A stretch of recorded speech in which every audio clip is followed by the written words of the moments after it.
কন্ট্রাভেরিয়েন্ট vector.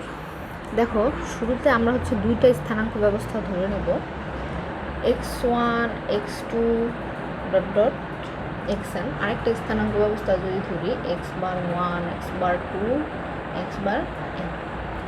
এখন এই স্থানাঙ্ক পদ্ধতির n সংখ্যক পদসমূহ a1 a2 an, আর এখানে x⁻1 x⁻2 x⁻n এটার n সংখ্যক পদসমূহ a⁻1 a⁻2 a⁻n।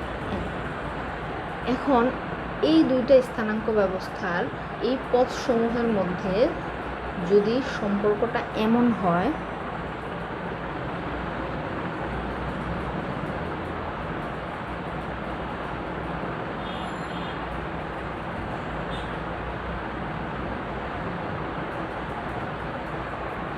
এবার i is equal to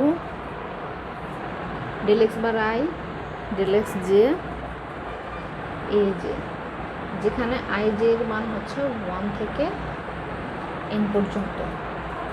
তাহলে এই যে a1 a2 an এই পদগুলোকে কন্ট্রাভেরিয়েন্ট ভেক্টর বলে।